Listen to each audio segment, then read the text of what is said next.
Today from the creative team, we have McKay Anderson, Ravensburger Senior Art Director, who was also the lead art director for Winterspell. And then Shane Smith from Ravensburger, Art Director for Card Design. And then Matthew Stevens from Ravensburger, Senior Graphic Designer, involved with packaging and the aesthetic of how you all see Winterspell on your shelves. And then for the content creators today that are part of the discussion, Brian, Hobbyist Novice, and then Liam and Erin from the Illumiteers. Erin is joining just now.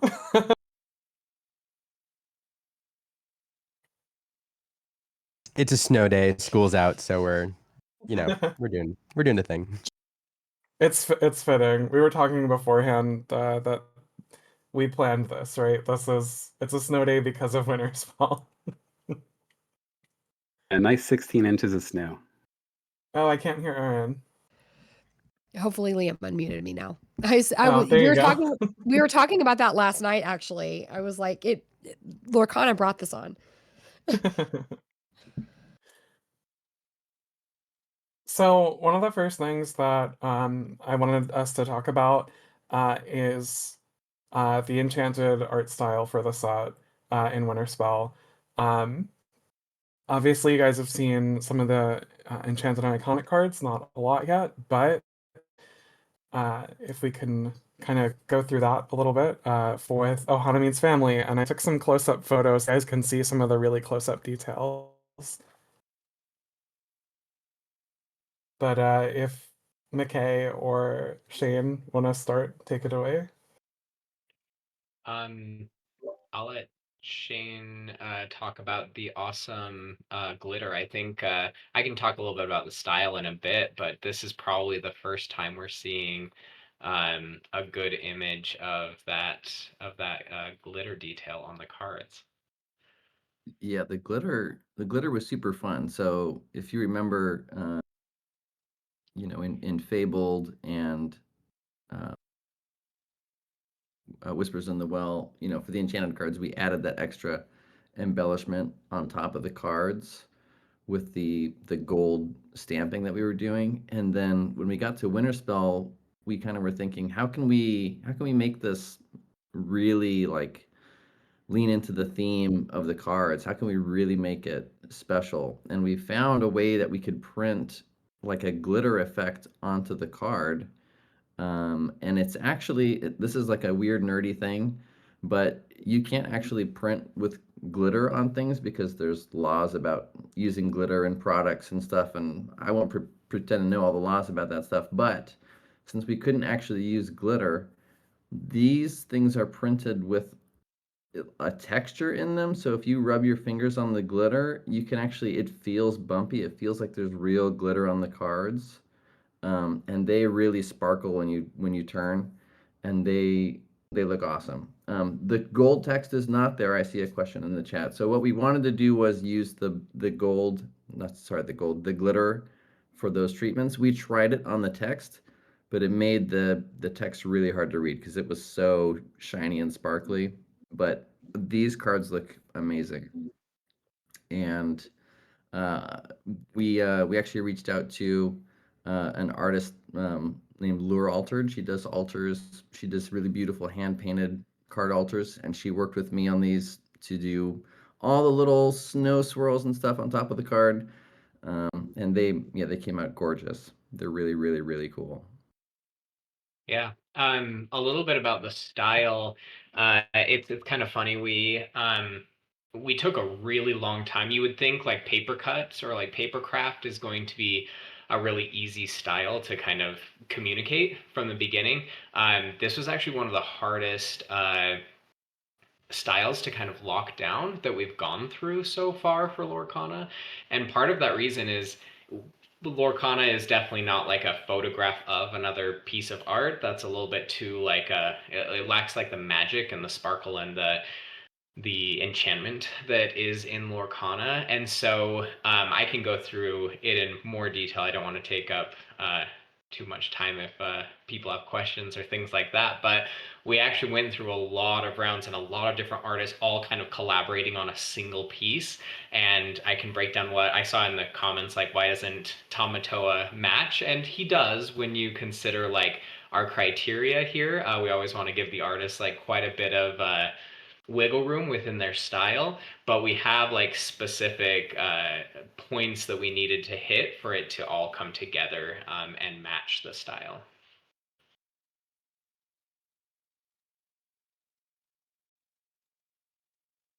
About this card or any of that, do the creators have questions? I guess my question is like, why this style? And I think my guess is because like this type of paper cut art, like crafting, I think it's like crafting with or drawing with scissors is like a very Nordic kind of art style. Is that what you were leaning towards? Kind of this like frozen Nordic kind of aesthetic, or is the paper craft and the paper cut like just completely unrelated to the rest of the Winterspell aesthetic? Yeah, it is very Nordic. So there were a couple sources for the inspiration. I'll get a little bit sappy and talk about a little bit of my childhood, which kind of plays into this a little bit. I don't know if anybody's ever heard of, and I'm probably gonna butcher this pronunciation because I was raised in a small town in Utah, but during the holidays, my mom and my sisters got really into what they Sharon Shanetta. I think it's actually like a an artist that would do really intricate paper craft, and you can actually download like patterns and do like really tiny like little cuts and folds and make basically Christmas ornaments. So that's how a lot of our Christmas trees were decorated, and it was kind of like a holiday activity that we would go through. When we started like evaluating this, we knew Frozen had to be a large part of the set. It's kind of hard to do a winter theme and not have Frozen very heavily included.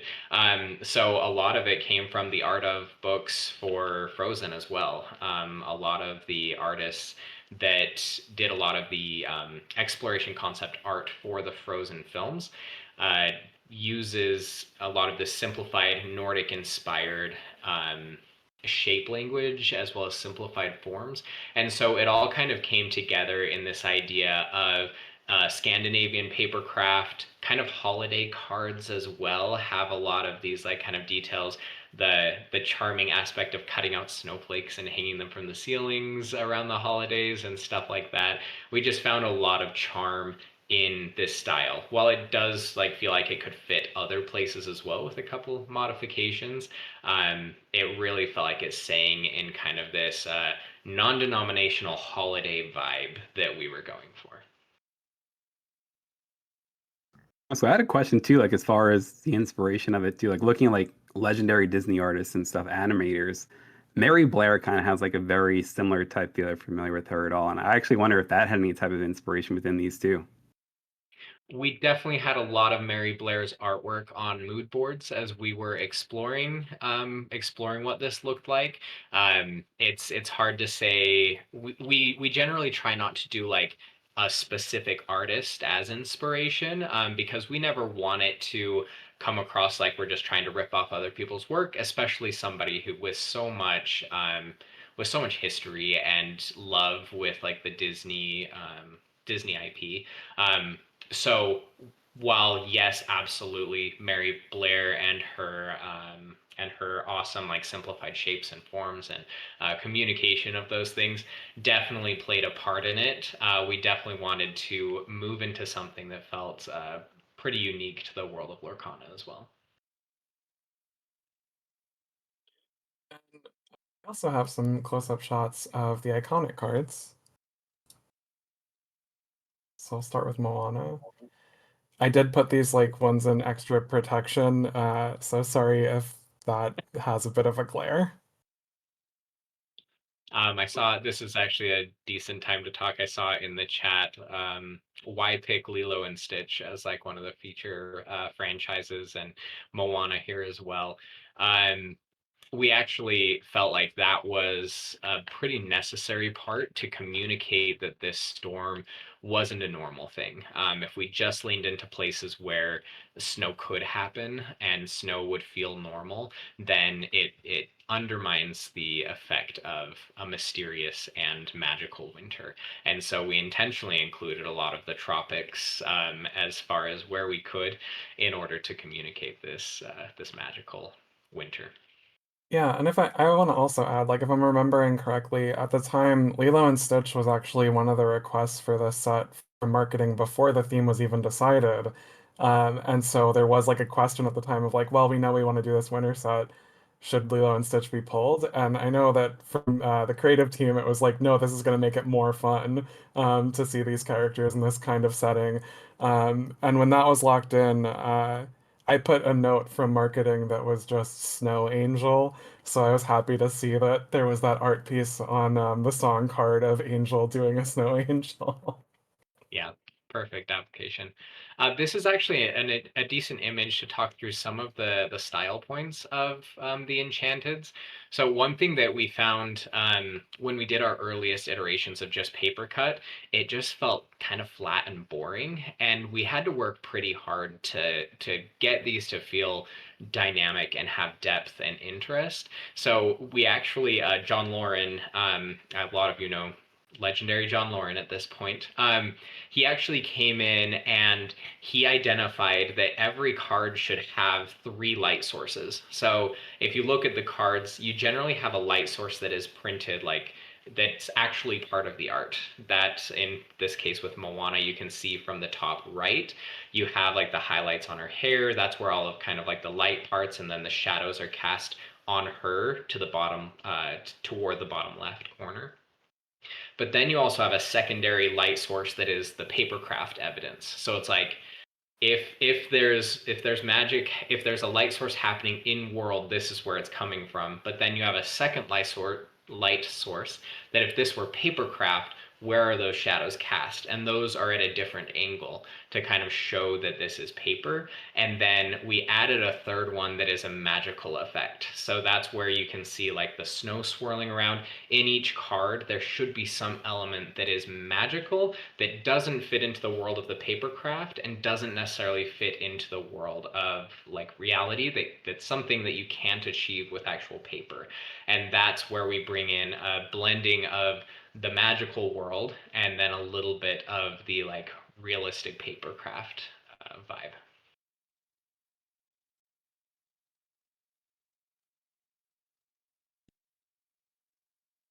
Yeah, I mean, it's really cool. And now, yeah, of course, all of us, as JD says, are going to be going and counting the light sources, because it is interesting as we looked at all the like the enchantments that we've seen. Like, it does strike you that, as you mentioned, like papercraft by its very nature is 2-dimensional and it's very flat, and so it is incredible that you've managed to achieve this like 3D effect, while staying true to the aesthetic that is papercraft. So fascinating.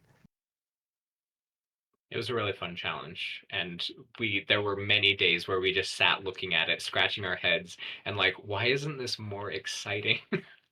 As we just kind of looked at these like kind of flat layers and just worked at like, okay, is it about pushing the layers further apart, giving longer shadows? Is it more about like adding more of this like kind of chalky gouache like edges to them? We tried some that had almost like frayed paper edges, like so that you could see the fibers of the paper like torn along the edges.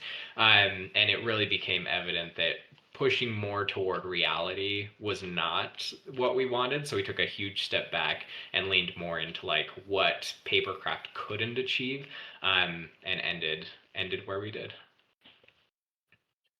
One of the things that I was going to use as a transition there was about light sources that the way that light is used on the Pocahontas iconic in the foil itself, where it really makes that color pop, is so striking in person.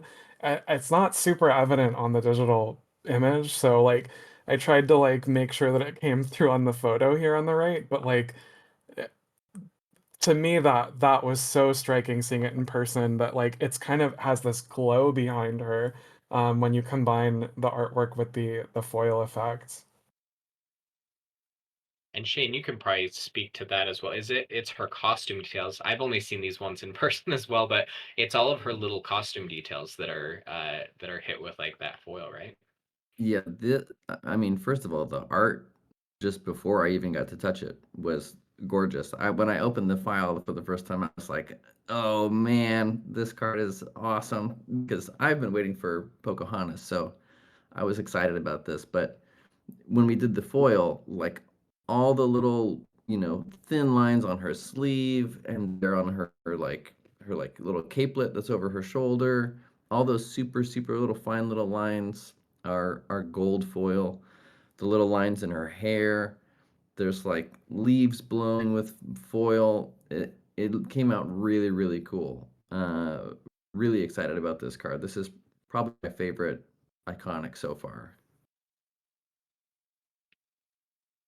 I Super see super I see cool. some discussion in the comments about why is there so much purple. It's actually a fun like philosophy that we have internally that cards should not be color coded necessarily. The inks have a shape language for a reason. It becomes pretty limiting when we design each card. We have to think when this card hits the table, it needs to be immediately recognizable upside down to your opponent. Like, and if you were to color every amber card overtly amber, then it starts getting really confusing when you see a card come down. And so it's a little bit of a combination of how the ink bar interacts with the art, making sure you have distinct shapes and lines and even colors in order to make sure that that's a recognizable card. When we get amethyst cards that are overall too purple, then it starts looking a lot like other amethyst cards that are just overall too purple. And so that's actually pretty intentional that especially in cards that have strong amber shape language like this one with the vines and in her costume and stuff like that, that we do allow a lot more color variety. And on top of that, it's an iconic, so in a lot of cases we just let the artist do whatever they think looks awesome because you're not going to see this hit the table that often anyway. And when you do, it's going to make a big splash. Yeah.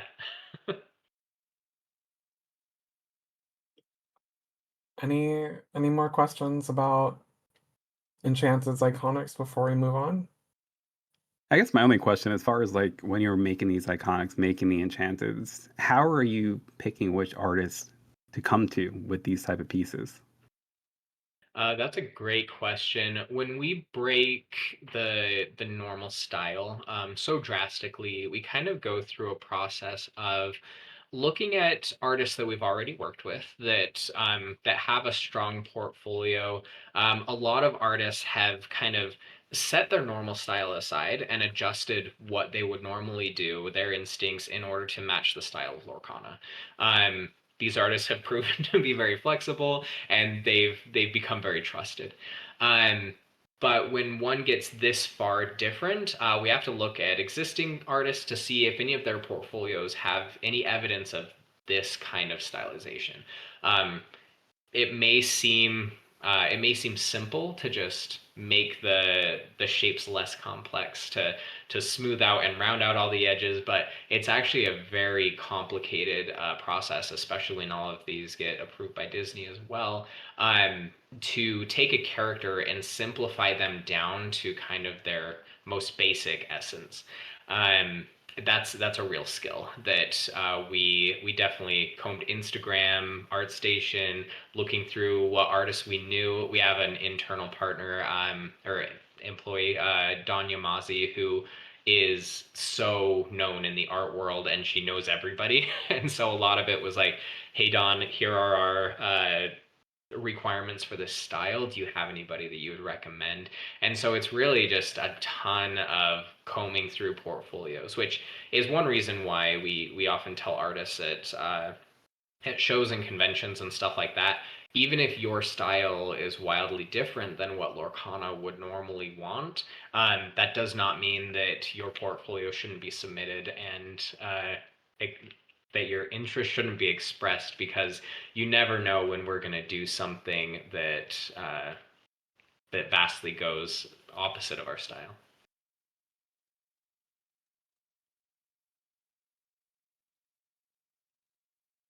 Sorry, I'm catching up on the chat. Chat's going nuts. Yeah, I don't have any other questions. I just one last observation. In Richelle talking about the foiling and how it augments the art. It's just a note. I really do appreciate how much effort goes into making the foil on various cards, and we've seen it all the way back in set one with the cold foils. The art actually accentuating and being a part of the art of the card instead of just being like an embellishment. I mean, you can really, really see that here, where the foiling is serving as that light source. Absolutely stunning. I guess if I were to have one final question on this, like how or what was the thought process put into how to differentiate the iconics from the enchanteds? I know you have the additional treatments and stuff like that, but is the style much different at all? Or are you simply taking what would otherwise be an enchanted card and applying different treatments to it and to make it an iconic? Did you treat these cards much differently, if that makes sense? From a stylistic perspective, it's the same style guide that the artist got for the iconics as the enchanteds. So these are intended to fit into that. We do well, these artists were, I think these cards actually were picked after we had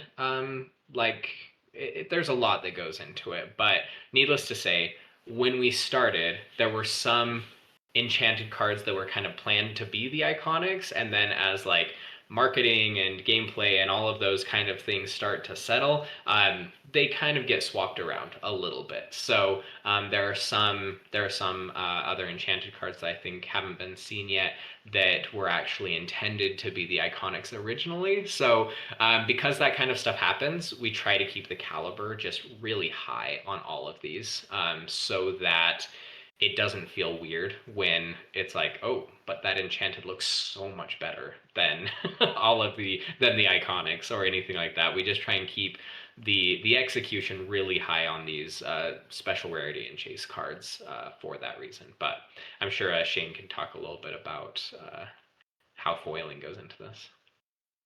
Yeah, at least for the foiling, they're very different on this set between enchanted and iconic, right? The enchanted cards are trying to emphasize that snow, that kind of magic of the actual the winter spell, if you will. Where with the iconic cards, because of the actual print treatment that we use, allows for really, really fine details. We can really push those and get really, really thin lines, which to me kind of speaks to like the quality and the craftsmanship that goes into these, which they are, you know, much more, there's a lot more technical precision that goes into making the actual physical cards of these. So we can really get in there and add a lot of details and stuff. And especially on these, where we can emphasize the, all the details on Pocahontas's clothes, all those things that we couldn't do on the enchanted cards because that's doing like the snow effect, where here we can bring out all the golds. So just between that, they have a very different look versus the enchanted cards.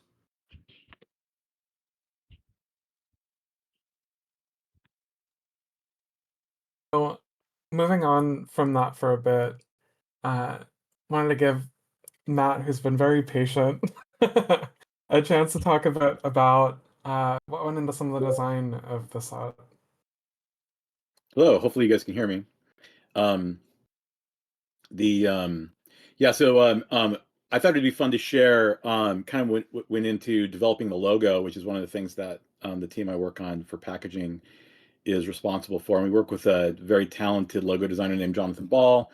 And this first round, when we were telling him about the set and we were trying to get him to come up with some ideas on how to do the logo, one of the things we ran into is Jonathan Ball can't help but look like Jonathan Ball stuff. Like we use him a lot, and from set to set, things look so similar. And we're noticing that we just came out of Whispers in the Well, and now we're going to Winterspell, and those words are very similar, and the lettering is very similar, and a lot of the same characters. So it started looking a lot like Whispers, and so we're like, ugh. And also it was looking very formal and very sort of almost elegant in a way, and we really wanted it to be lighthearted and fun. And so we kind of like kept pushing, like, oh, let's go with that bottom one where we're a little bit more fun, or sorry, the top one that they were a little bit more fun. Lean into that, and you'll see this in the rounds as we started moving forward. we really sort of kept pushing it in sort of this fun, light, wispy sort of area. And then when we got into round 3, he had option 2, and he kind of very roughly was like, what about this like really loose thing? We're like, yes, loose. That's what we want. And so we ultimately got down to what you see here with that round 5 version. And we're like, great, we love it. Everything's perfect. But then, of course, we need to move into color. So the next slide talks about color, where we kind of brought that in-house, and we just had a bunch of people on the team say, what should this look like? We knew our packaging was going to be very blue, very cyany because of the look of winter and cold and ice. And so a lot of the ideas initially were very blue, but then you have blue on blue, and it's hard to see the logo. So we really tried to steer away from that, and what looks best on blue is yellows and oranges. So we leaned a little bit more that way. But then we were also, as we moved into round 2, we're really trying to figure out the dimension and the way that looked. And then by the time we got to round 3, we kind of locked that in as a decent direction to go in. And then I kind of polished everything up with that, what you see with the done version of incorporating our packaging elements and some sort of a beveled look to it, and also sort of like frosting the edges and creating sort of this refined wintry look. So any thoughts or anything before we move on? I mean, I'll just offer a thought because I'm here. I mean, it's amazing. What's fun about it is not only is it like it's playful, it's fun, but it also communicates, as you all were saying earlier, how like this storm is not natural. It kind of breaks the natural rules. Even when you look at like the L's at the end of the word, you have 2 L's. In theory, they're both capitals, but they're different. And so it's like breaking the standard font rules. And so this, to me, the logo communicates not only fun, but also like, yeah, there's something weird going on here, and this is different. This isn't natural, and I'm a big fan. Love seeing the process. Oh, thanks. Yeah, one of the things that I definitely pushed on the logo is we want all the characters in the logo, all the letters in the logo, to care about each other. So like when you have a normal font, each part of when you're typing out your font, the letters don't care about each other. They just happen to exist next to each other. But when you have a logo, I think it's really fun and interesting if the letters know about each other and they care about each other and they acknowledge each other and move out of the way of each other. And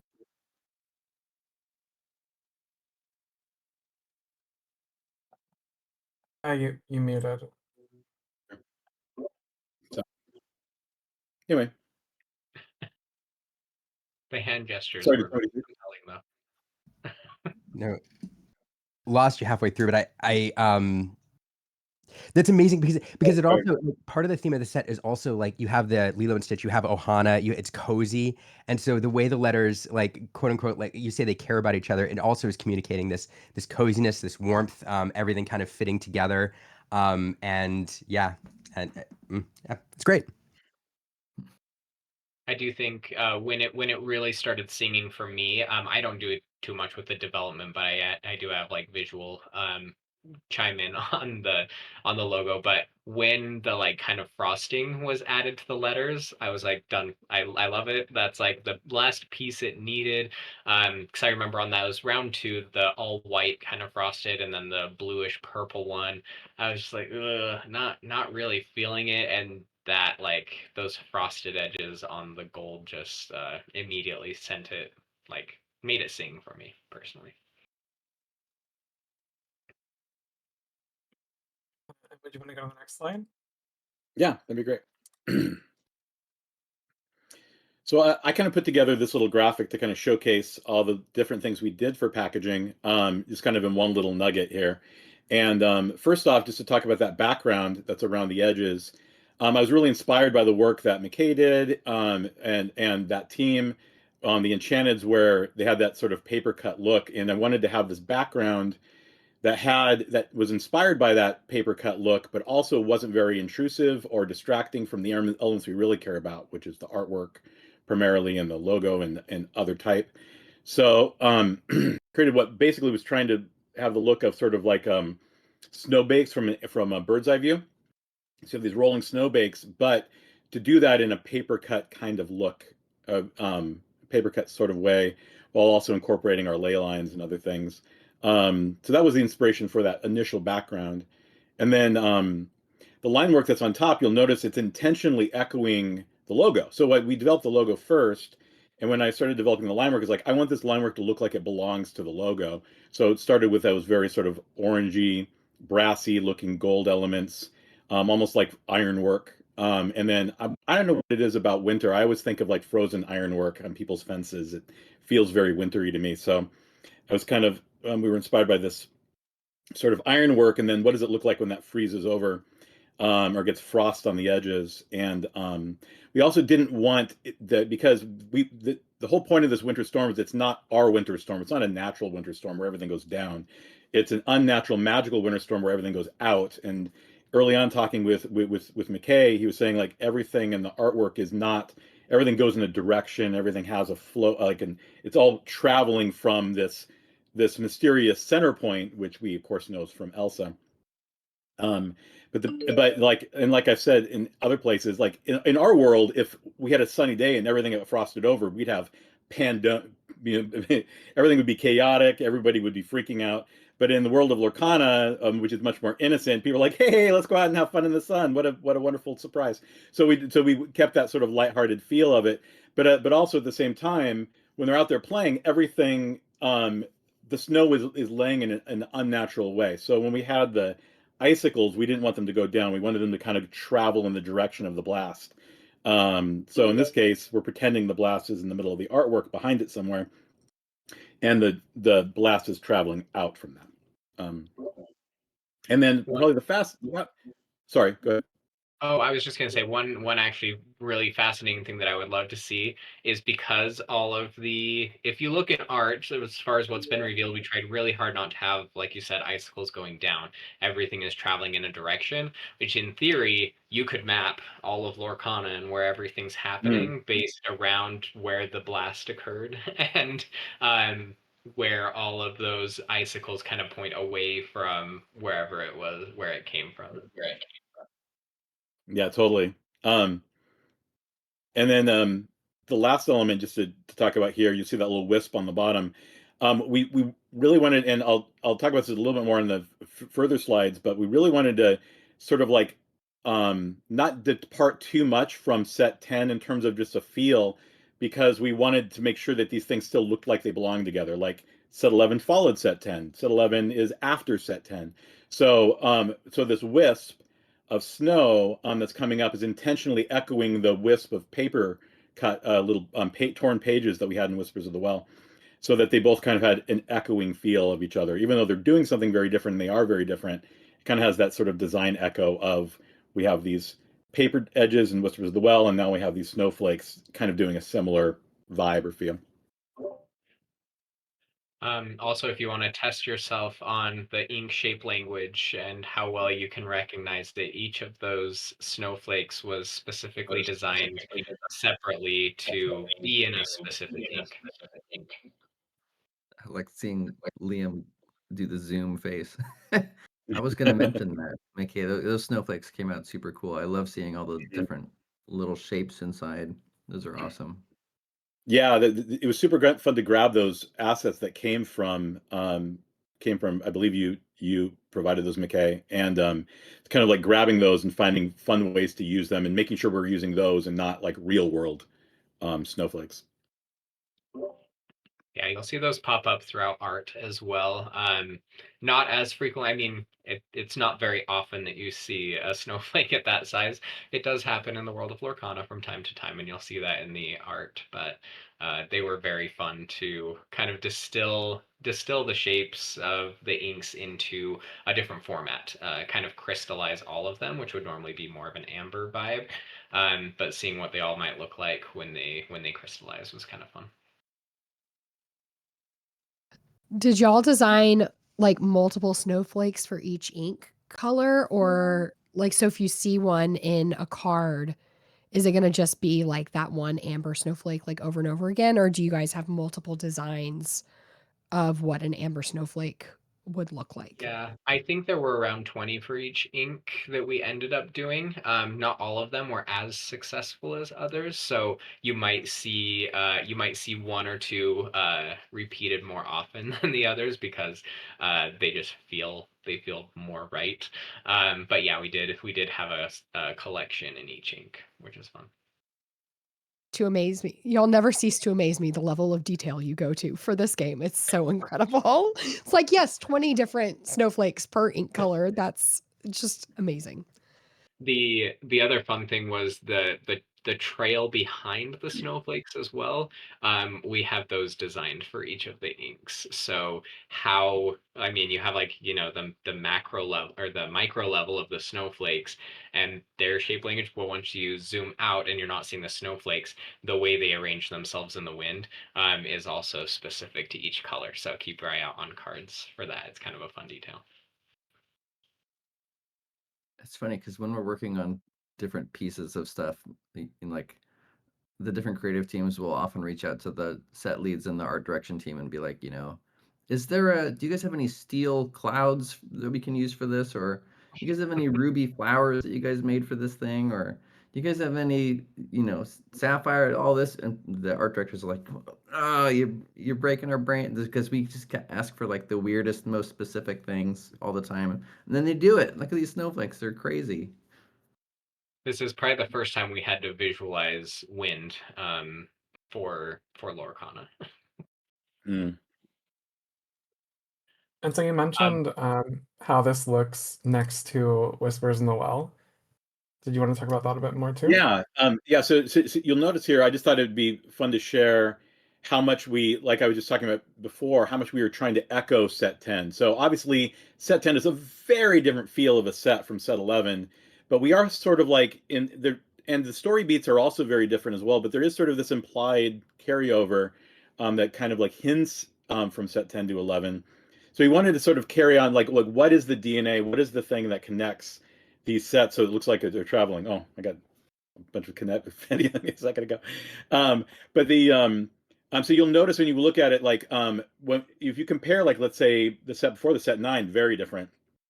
Set 8 and before that, also very different. But 10 and 11, they the way that the banner is treated at the top, the graphics that sort of that well that holds the Whispers in the Well logo, we kind of echoed that intentionally. Just the way that where the art is positioned, the fact that we moved the key art to the very top on the booster display, we echoed that very intentionally, and where the banner is located. And so there's so many things that, and the little snipe, which is the little call to action box that's on the far right, we tried to echo a lot of that stuff while keeping this new, fun, playful look, which is a very different look than set 10. But at the same time, having them look like they belong together. So you see them on shelf, they're like, oh yeah, that's clearly Lorcana. That clearly follows the set, just in terms of a general look.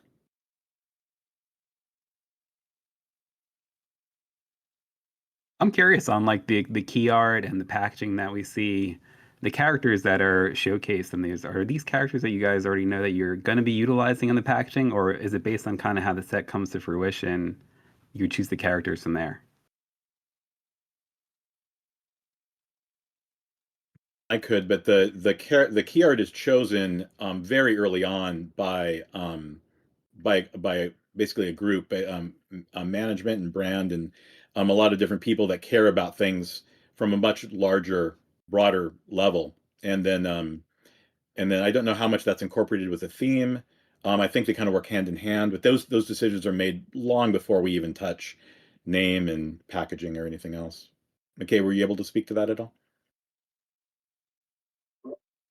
Yeah, so when we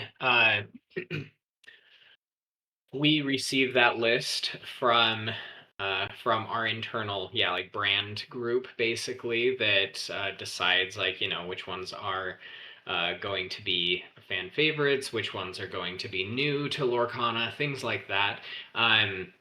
So we do, when we approach the art from the very beginning, we do know that they are going to be packaging characters, which has its own set of challenges when it comes to characters that exist on packaging. They need to be, you know, fairly well lit. They need to actually have like a lot of specific layers so that you can adjust the light to make sure that they can be kind of tweaked, because you don't know exactly what all of the packaging colors are going to end up as. So as we're developing art, we have to take a lot of things into consideration as far as how the character is posed, how they're lit, and all of that. But yeah, so on this one, yeah, Darkwing Duck obviously was a nice choice because it's his first addition into Lorcana.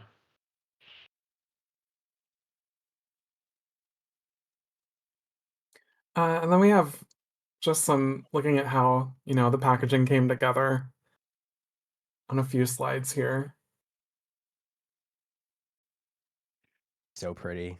Yeah, it's so great. Erin and I always have this thing where we like to look at the boxes like in comparison to others and see how distinct the set looks as, compared to previous sets. And clearly this one, very, very distinct, unique kind of color palette. And yeah, it's really nice. It is, but it's interesting how y'all continue.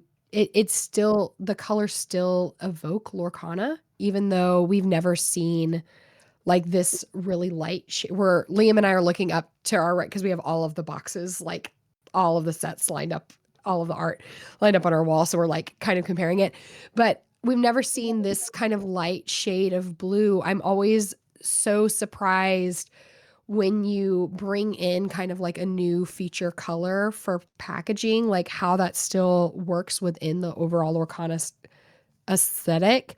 How do y'all think about like how those colors play? Is there like a Lorcana palette that you have to stay within, or is it just like a color family that tells us that this is a Lorcana product?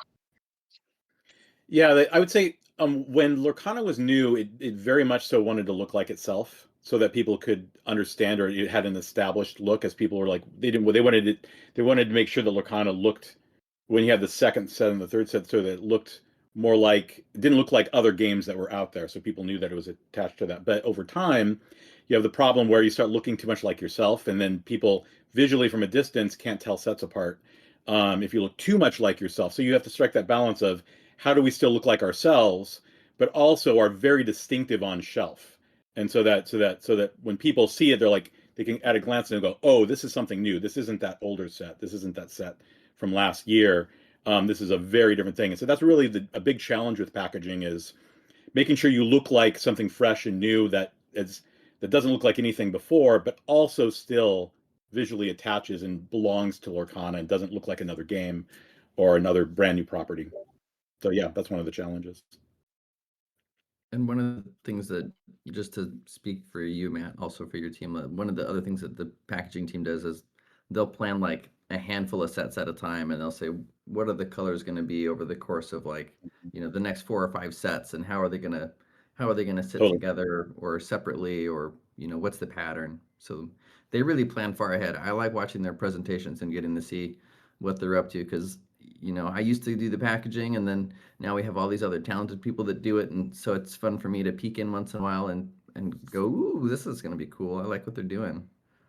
So it's Yeah, fun. and right, and exactly what Shane talked about. Sometimes we pivot because of that. We'll be looking ahead, and there'll be certain colors, and be like, ugh, these 2 or 3 sets, you know, or this one color is too similar to 2 ago, or 2 in the future, and maybe we should shift from that. But it really looks good here.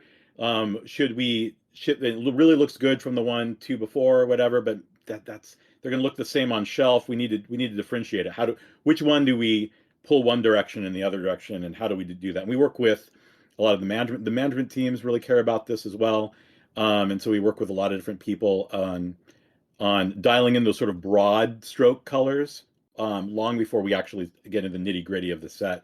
Because the worst thing that can happen is you could be deep in design and have someone say, you know, like, we shouldn't do blue. If somebody said you shouldn't do blue when we were super far along on this, that would destroy everything. So we want to make sure that we really have those decisions figured out really early on. And then, not to get too spoilery about like Wilds Unknown, but even when you get to a set that has a similar kind of like vibe to a previous set, like Wilds Unknown and Into the Inklands are have a similar sort of roughly kind of vibe. And we've seen packaging from that set, and those are very orange and kind of green. So, when we get to that set, you guys can talk more about that. But even them considering sets with similar tones and how to make those different, they get really into the details about that. It gets tricky. The more sets you make, you're like, what did we do before? We got to do it different. Yeah, like I say sometimes, there's only so many spots on the color wheel, right? You can only land on so many spots. So you eventually are going to have to steal from another color that you did.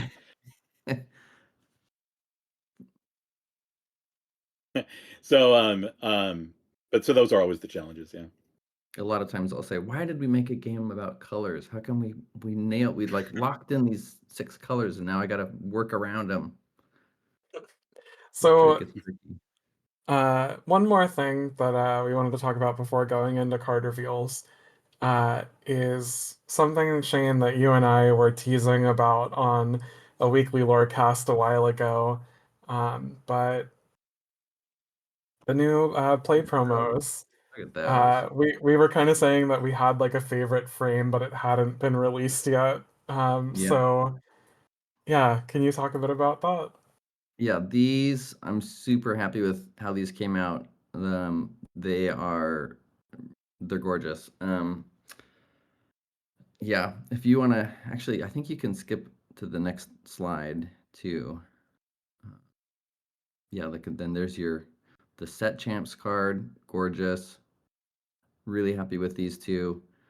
Did want to make a note with the set champ card. I don't Oh, believe yep. we've said it yet, but the card was unfortunately printed with the wrong artist. So you saw on the special lore cast last week that it said Coney, but it is Lady Shalloran. So we wanted to make a note of that. And it is, at least digitally here, updated with the correct artist. But we wanted to let you guys know that that that happened and who the correct artist is for this one. Yep. And then if you want to go to the next one, we'll talk about why those frames look this way. So the reason that frame looks this way is because I was trying to create kind of an arc or a through line from local play to worlds. So the idea being, and actually those OP frames that like that Grammatala one was made before the challenge season 2 cards that you guys have already seen. So people were like, oh, they based it off the challenge cards. Actually, this one came first. But the reason I did it is I wanted each of these to feel like a prize. Each one is like you earned this card, right? You went to your local game store and you played in a league. You get this card. This is your prize. You get to set champs. You get this super cool enchanted version of that frame with the set specific foil. So on Tinkerbell, she's got the foil that comes from the sets enchanted cards, that kind of cloudy foil. You go to challenge, you get the same super cool frame, and now you get the cool challenge foil, that swirly foil slick looking foil, and then it all builds up to the gold Mickey. So you're getting these like gold prize cards, and all of them I wanted to have super hard edge to feel like a physical, like a trophy, like a thing. There's gold. It's like a prize. So this was my effort to create like a journey, a visual kind of story from local game store all the way up to worlds and these different ranges of prize. I want to give all of them like an identity, kind of carve out what does this frame mean? Why does this frame look this way? And when you see that, you can say, I know how you got that card. This card came from an OP kit, like a local game store. So just really cool for me to see those. I'm really proud of how they came out. I think they're super cool. Yeah, I'm really excited about these, and this was something that we'd been talking, like you and I specifically had been talking about for years now, and Yeah. you brought the sample of the Timon, the print sample, to like just gave it to me and put it on my desk, and I.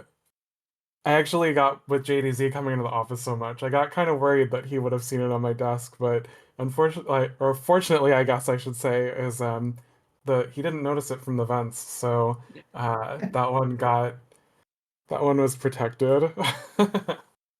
But we hope that you guys will be excited to get these when you go to play at your local store. And this is something that we're continuing going forward. So expect that play promos are going to have this really trophy type feel to them. And thank you, Shane, for helping move these forward. Yeah, I was really excited to do it. Yeah, always thinking about how can we make each promo card or each little new frame have an identity, and I think this one was. I'm happy about this one. I think this came out awesome. You do such amazing work. I'm gonna just keep saying it forever, but you do such amazing work, and I'm so happy with how these came out, and I hope people are really excited. Thank you.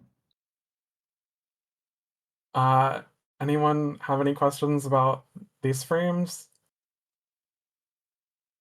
I was curious. I don't remember if we said it or not. Were the OP cards, are they going to be foiled or non-foil? For the They weekly. are foiled. They're on a silver foil. Nice. The participation ones, though, are unfoiled, right? Because everyone will get the full art The set participation. champs. The set Yeah. champs, Yeah, yeah. of Oh, the set champs. Tinkerbell, yeah. But the play promos like the Grandma Tala here, Timon, Elisa Maza, those ones, those are foil, those are silver foil. Yeah, the non-foil Tinkerbell, and then it kind of matches similar to the set champs, not the set champs, the challenge cards. How you have the prize wall versions that are non-foil versus the foil, winner kind of top placement ones. So it's all part of the pattern of cards. There's a question in the chat. Are we looking to implement these types of frames onto other cards? These frames are very specifically for play, but Shane has, I don't know how many. I don't know if you know the number, but you explore so many different types of frames and artworks and things like that. Do Yeah, you it's know the funny. number?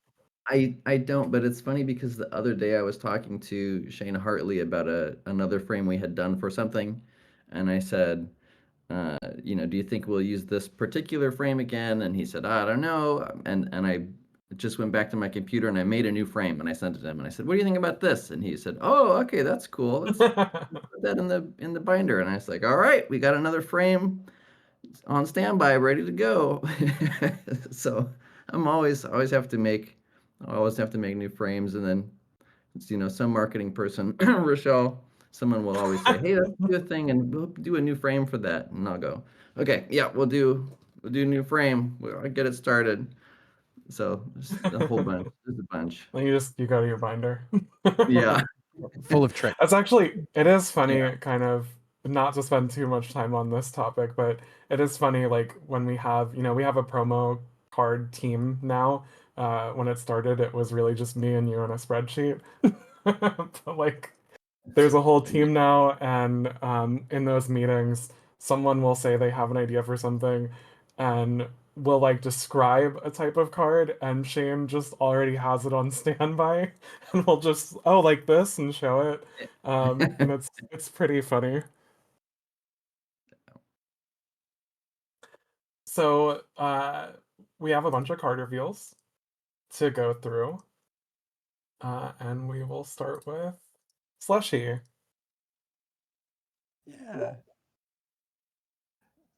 McKay, do you want to talk about kind of the setting of this and I this do. character? One of the really fun things that came out of our concept push was a massive snow fort. It's not a castle. We don't want to confuse with other Disney castles, but it is a snow fort. It's beautiful, and it appears in the background of a lot of different cards. But it is the site of the massive snowball fight, or the massive snowball altercation. You will notice a couple of the ruby snowflakes that exist in this card as well, so take note of those ruby snowflakes. Slushy was he was actually, this also goes back to like not color coding cards. Slushy is very ruby in his soul, but he's very blue on the outside. And so this is one case where it's like, yeah, we can't always color code, which is probably a good thing. But the art on this just turned out so fun. Just getting that like both fun but dangerous, feels ruby, and I love the up close and personal view that we get of that turret from the ice, from the snow fort.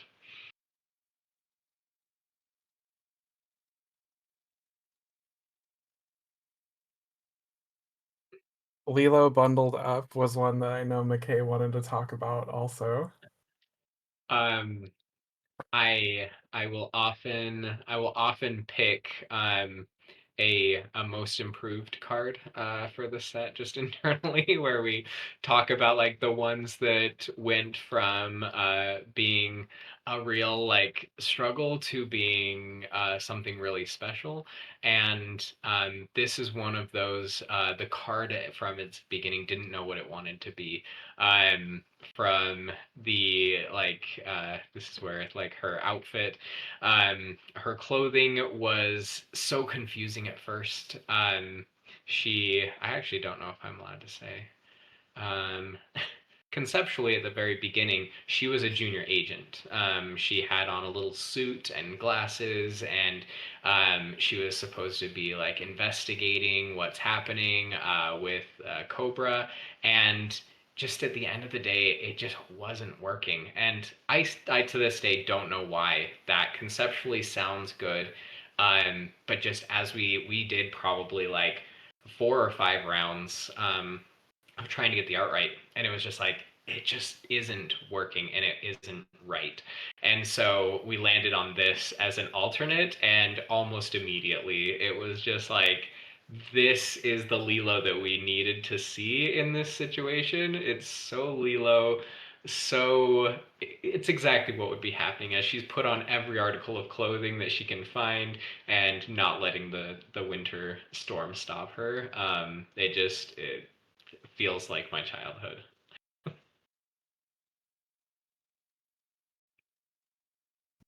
Yeah. I also Is it? love the.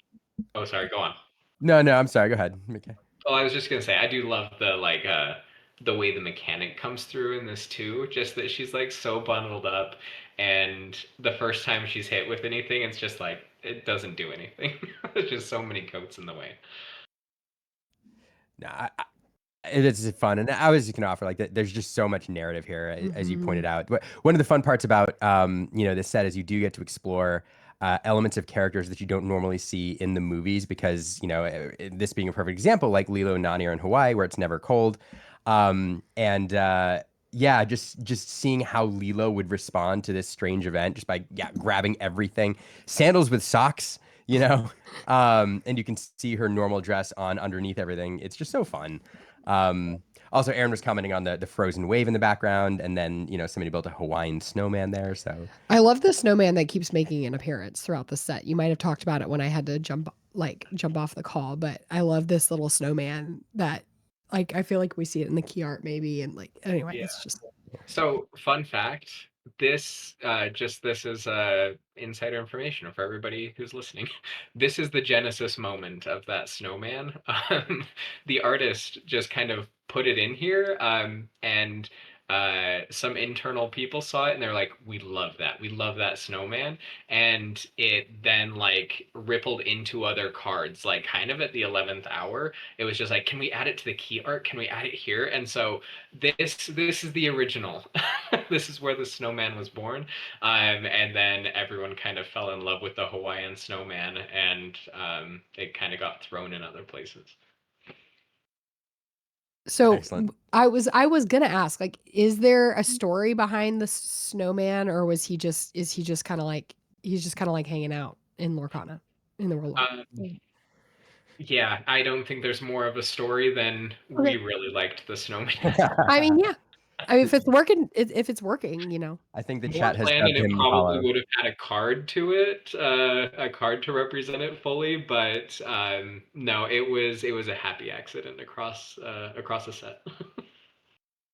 It's kind of this set's camel for scale right? It's like, Yeah, yeah, right. The camel for scale, man. camel for We scale. actually talked about whether it was appropriate to include a camel somewhere in this set to show like the size of the waves or the size of things, and they're like, Oh my no, God. that's too far. The chat has named the snowman Mahalo. So I don't know if you had a name for him, but that's what they've decided. I'll go with the snowman. And then something that I'm sure everyone is excited / terrified about being in the part of this set. The connecting cards are back. Oh man. There they are. These ones turn. Miscuts. I'll let other people. I've talked too much. Go ahead. I'm just excited to see the Facebook posts about these cards. They're not misprinted. They're real. They're real. Yeah. They are. Oh, I pulled a misprint. And yes, they're Um, just for the foil version. So the regular ones will have a full border. The foil ones will have the connecting border. Yeah, seeing them here, Shane, I think we did get a better process before this, but this was one of the earlier situations where it was planned long before we knew that they had to be connected, and we actually like had the template built for artists to just be like the transition needs to be flawless, and it's one piece of art that we're then like kind of Yeah. cutting up. I can talk all day about like the story of things that we like snuck in here and stuff like that, but I'll let people digest what's going on first. Yeah, And it is also, notable that they're oh, whispers. sorry. These ones are whispers, which is cool. Yeah.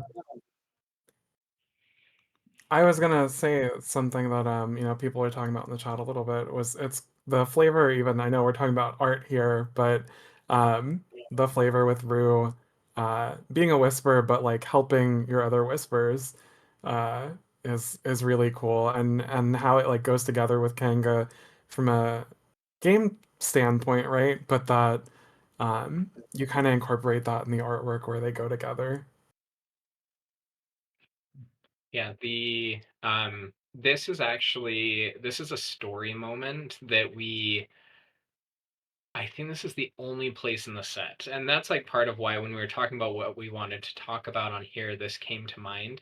Um this is like the undoing basically of the winter spell. And you have a lot of narrative going on behind the scenes. You can see from the big window in the background, we knew that that was very important to have to place them in the illuminary. You'll notice that all whispers and all ghosts occur in the illuminary where possible. There are some that had to take place in the town. What do we even know the town in Christmas Carol? um, anyway, those ghosts aside, where we had the option, a lot of most of these whispers and ghosts stay in the frozen illuminary, and so that is of course where you have all of these like the whisper effects, but you also have a secondary magic flowing through here that is undoing the winter spell. The winter spell doesn't melt, it kind of gets sucked away. If you rewatch Frozen sometime, you'll notice that that's how Elsa's magic kind of undoes itself. It's not like everything gets wet. It kind of goes back to its source. And so you have this transition of frozen flowers in the corners, and then they're connected by them becoming real, which is, in my mind, a kind of beautiful narrative moment that Elsa didn't just make. She didn't just freeze things over. She created, and there's these beautiful flowers that are left behind from her magical ice garden. Is a really fun narrative detail that we don't see, I don't think, anywhere else in the set. I think these are kind of their one showcase.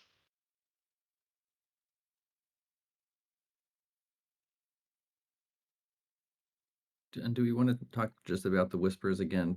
Because I do Oh, see a couple sure. in the chat. Yeah, so these will not have the same whisper foil. Obviously, they don't have the same frame.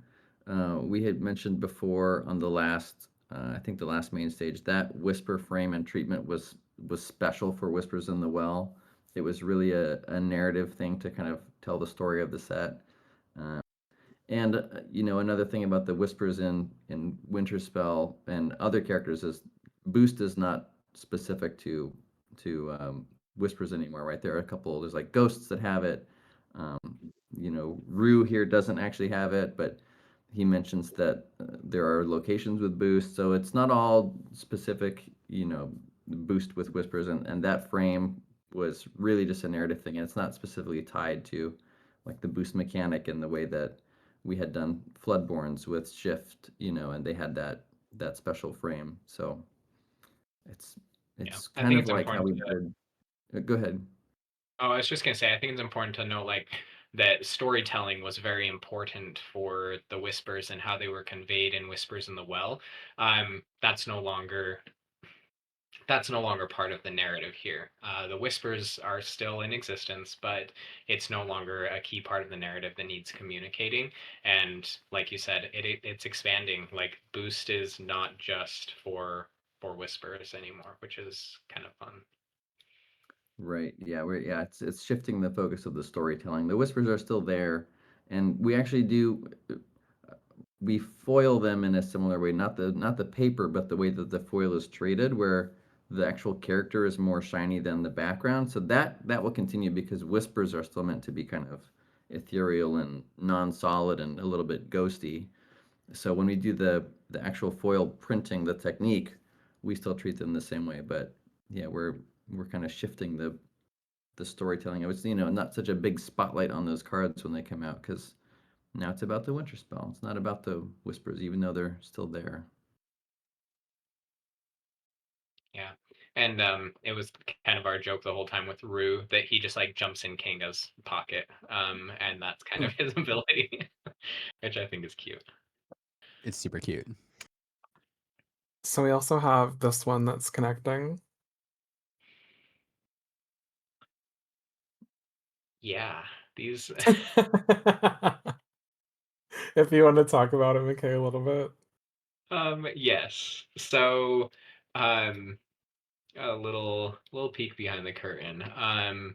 These ones, Agnar and Aduna had other cards that finished illustrations, and these ones had to kind of take their place.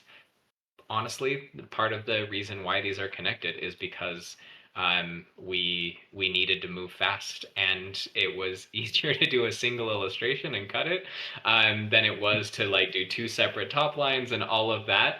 Um, so part of this one was out of necessity, but when it like came down to it, it felt very right as well. Their mechanics are very connected, and it's kind of fun to see in the background. This is the tower where in the film you see Anna and Hans like sing their "Love is an Open Door." So it was fun to bring in a recognizable location and dress it up in like the Winterspell, which I think is really cool. It is really interesting that like in the story in Frozen, they don't experience like the endless winter, right? So them experiencing it here, uh, because these are glimmers, is just like such a, combined with the artwork and the flavor text and everything, it's just such an interesting thing that these characters are now seeing, oh, this is what they were afraid of. Mm-hmm. Yeah, that is an interesting call. I do see in this chat like, do we get to know why there was a switch? It was to let me decide how to put this best. It was nothing to do with the artists. The artists were amazing on the individual cards originally. Um, what happened was how we were portraying these characters needed more sensitivity and needed to make sure that they were portrayed in the best light, both for the Frozen franchise as well as the game. So there were a variety of things that went into it, but at the end of the day, it was to protect the character's integrity and make sure that we weren't being insensitive in any way to their characters.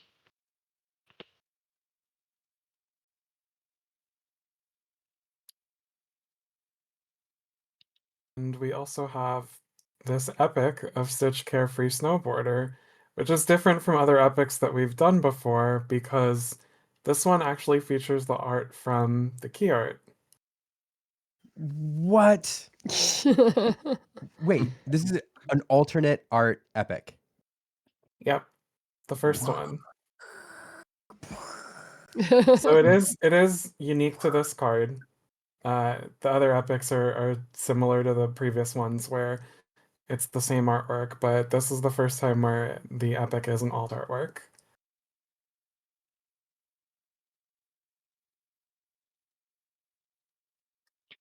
Is there reasoning behind why y'all decided to do that, or that you're allowed to talk about? It's cool. Good reason. Yeah, it's cool. So Yeah. it's a valid reason. This one was opportunity based, I think. The key art was done a lot later in the process, and I think we all loved it so much that it was like, can we use this art more? Because packaging, sometimes just comes and goes, and we wanted to see if there was a place to put this stitch, and at the end of the day, it was like, yeah, we can do an alt art for this one, which I think was a nice opportunity to see. As a collector myself, I would also love to see more alt art. Thanks. And then we have one more card to show. The Enchanted for Elsa Ice Artisan. Oh my gosh. And like I did before with the other ones, there's some up close shots for this one. You can really see that glitter Ooh, treatment yeah, popping yeah. It looks Yeah, it looks so good. absolutely incredible. Like the snow almost coming out of her, I guess what's that, her right hand? Like that's amazing.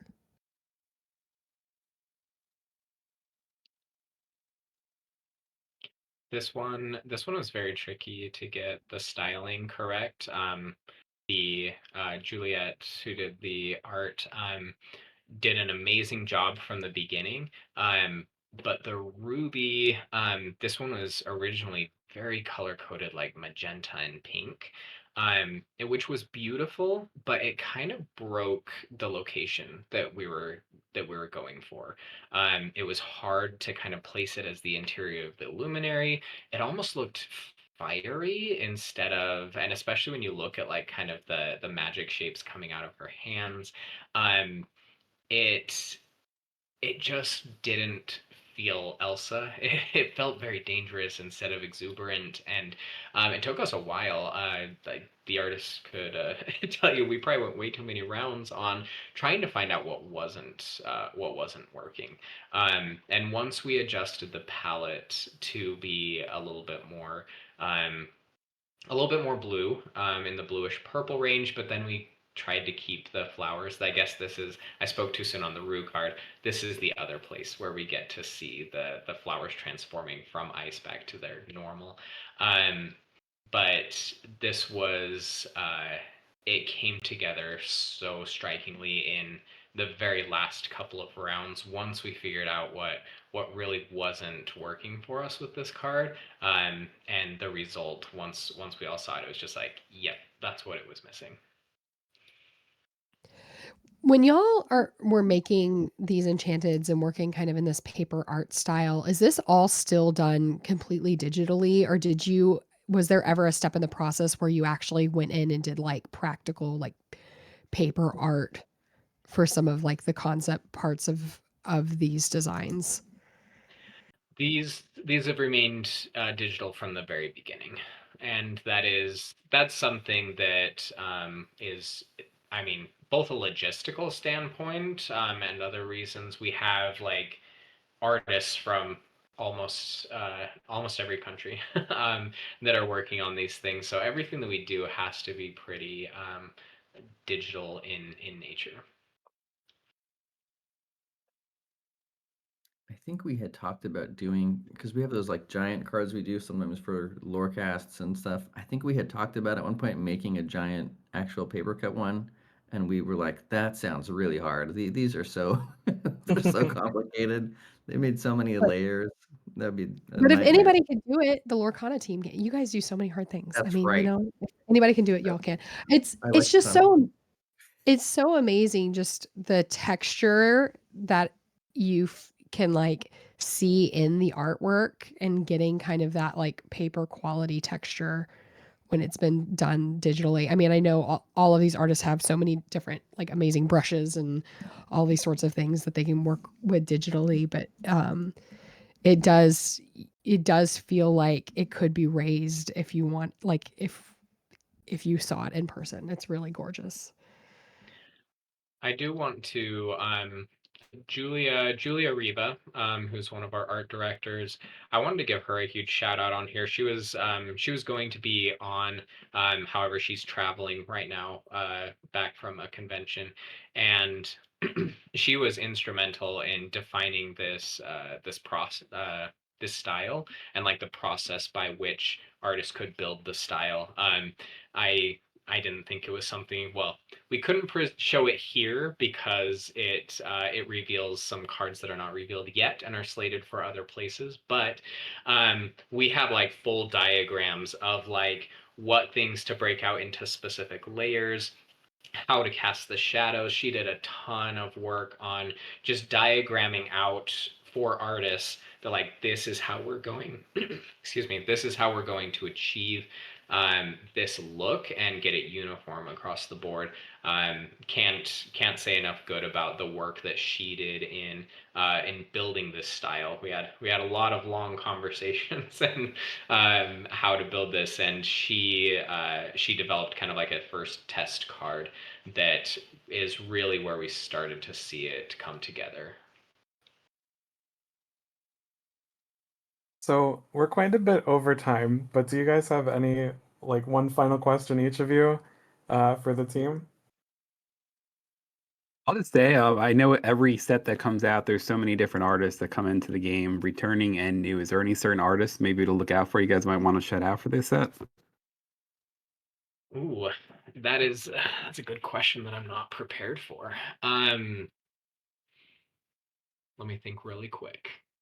All of our enchanted artists, like, pay attention to who did the art, because there were many who were from our existing portfolio of artists that we asked them to like go out on a limb and try something different, and in almost all cases they absolutely delivered.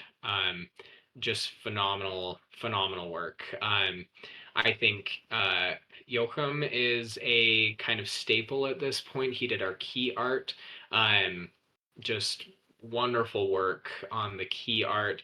Um, I don't know if like saying artists is a spoiler. Richelle, am I banned from naming any specific artists? I don't think so. I think you're good as long as they're Winterspell artists. Okay. Let me do just like a little search on here to see if anything like jumps out. If anyone jumps out at me, I always like shouting out Malia Ewert. She's the one that did the Lilo. The way it turned out, I think was phenomenal. I think Cam Kendall and his work on Darkwing and Negaduck, um, and he specifically reached out and said, um, is there an opportunity to do this? And so we made sure to give him like the non-canon Negaduck costume to design, and just did an amazing job. Um, there is one card that I don't think is released yet from Brian Kessinger. If you all want to know my like this is like what Lorcana is all about. Look for a card that comes out from Brian Kessinger, because it just I'm gonna see if he did multiple in this set actually. Into the Did database. such a good job. Ooh, there are 3 actually. You'll know which one it is though. You Yeah, will. I know what you're talking about. It's I'm ridiculous.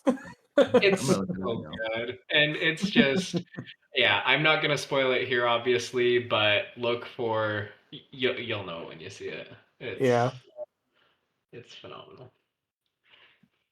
Liam and Erin, you have a question?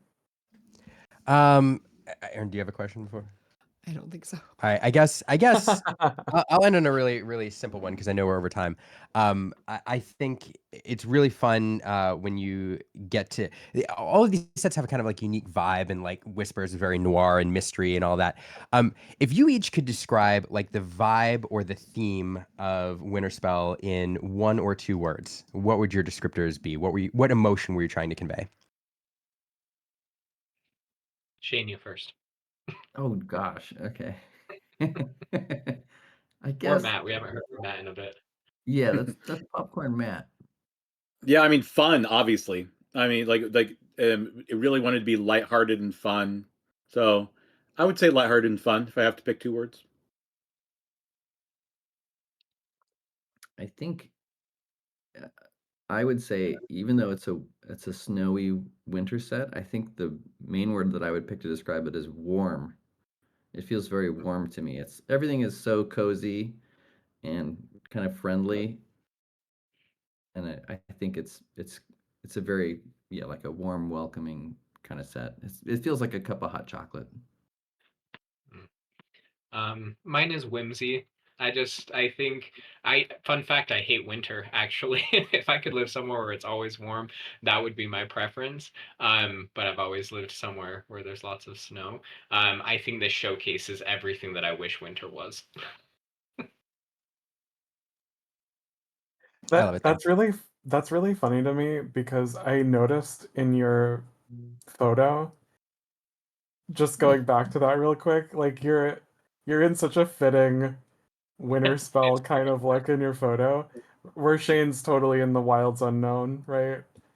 That's hilarious.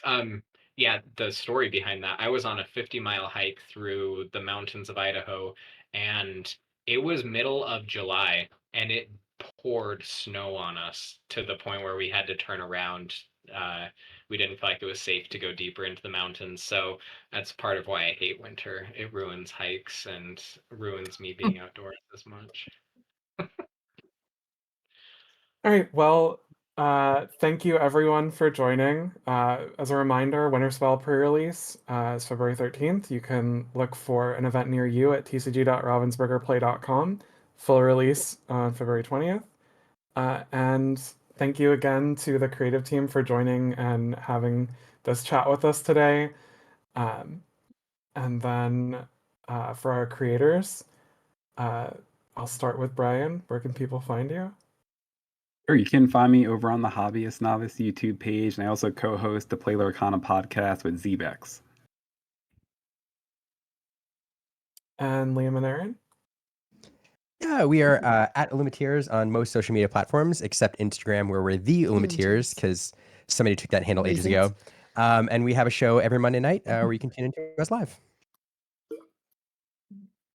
And thank you to everyone in the chat. It was really fun spreading the word of Mahalo. So we'll see you guys on Wednesday for the Game Dev main stage. And then for a creative team, look out for Wilds Unknown once that comes out. Thanks, everyone. Thanks, guys. Thank you all. Mahalo. Thank Mahalo. you. Thanks so much.